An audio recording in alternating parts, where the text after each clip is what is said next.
What's up, everyone? I'm Joe Pomp, and this is the Joe Pomp Show. Today, I want to talk about Mount Everest. So the spring climbing season on Mount Everest ended last week, and it's potentially going to be the deadliest season that we've ever seen in the 70 plus years that people have been climbing the mountain.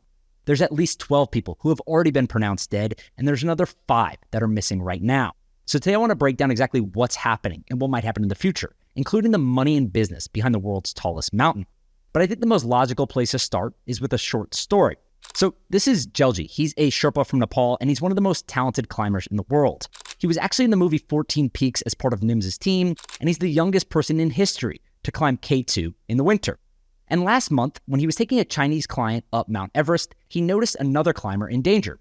This Malaysian climber was at 8,300 meters, which is just 500 meters from the summit, and he was really struggling. He was near death, non-responsive in -2 Fahrenheit weather.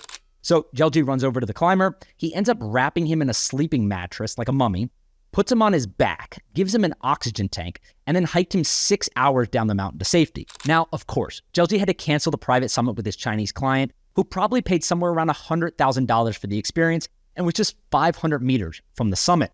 But ultimately, Jelji saved this guy's life. He ended up getting him in a helicopter, they brought him to a hospital, and he has since been released. It was extremely heroic, but it also speaks to the sobering reality of what the world's tallest mountain has become. Now, I assume most of you probably already know about Mount Everest. It's the world's tallest mountain and therefore the world's most popular mountain. It stands just over 29,000 feet tall, and it's one of just 14 mountains in the entire world to be taller than 8,000 meters. Now, more than 80% of the summits on Mount Everest actually happen during a 2-week stretch in May. This is primarily due to 2 reasons. First off, the summit of Mount Everest is actually in a jet stream, so winds can reach 200 plus miles per hour during certain points of the year, and it also gets very cold, with temperatures dipping below -30 degrees Celsius during certain points of the year, essentially making it unclimbable. But still, Mount Everest has become a huge part of the economy, both the local economy, but also the government. For example, the Sherpas that are guiding people up the mountain, they're getting paid between $5,000 and $8,000 for 3 months during the climbing season, which is roughly equivalent to the average annual salary in Nepal today.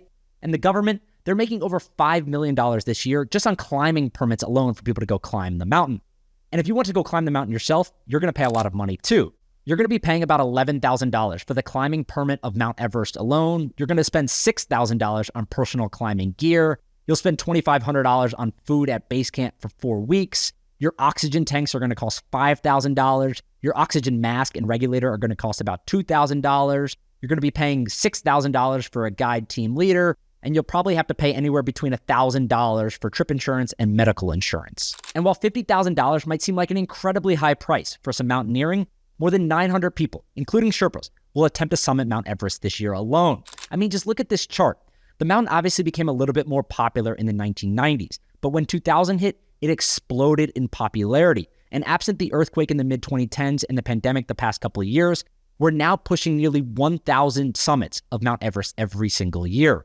Now, this increase in popularity at Mount Everest is primarily due to 2 things. The mountain is the world's tallest mountain in the world, so I imagine some people just want to check it off their bucket list and say that they climbed the world's tallest mountain. But number 2, Everest now has fixed ropes, ladders, and permanent camps, making it the safest option of the world's 14 tallest peaks. But this upswing in popularity has significantly impacted the experience at Mount Everest, and it's making it an increasingly dangerous adventure. For example, just look at the amount of trash that's now on Mount Everest. It's estimated that the average person leaves 18 pounds of trash behind, and more than 100,000 pounds have been removed in the last 3 years alone. And the danger of Mount Everest is even more apparent when the weather is bad, and hundreds of people are all forced to summit Mount Everest at the same time. Take this photo from Nim's Persia as an example. It was taken in May 2021 at the Hillary Step above Camp 4. That's already a very dangerous section of the mountain because the air at that level contains just 30% of the oxygen at sea level. But the Hillary Step becomes much more difficult when there is a one-way traffic jam on a knife-edge cliff, potentially blocking people on their descent, leaving them stranded 8,000 meters in the air in cold temperatures without spare oxygen tanks. And these things can cause a chain reaction, like the 200 plus dead bodies that permanently reside on Mount Everest due to the high cost and danger of removal, or the mass exodus of Sherpas that we've seen over the last few years, because a 3% chance of death is not worth just their $15,000 life insurance policy. So that's why many people have been asking for changes to be made, whether that's a higher qualification standard, like how China requires their own citizens to climb another 8,000 meter peak before attempting Everest from the Tibet side, or even just increasing the number of security and rescue people on the mountain itself. But still, while the most obvious solution is probably just to limit the amount of permits that are being handed out each year to clear up some of the congestion, I wouldn't expect that to happen anytime soon. Mount Everest is a huge economic driver for Nepal, bringing in hundreds of wealthy tourists every year and tens of millions of dollars in economic activity. And my guess is Nepal probably doesn't want that to stop anytime soon.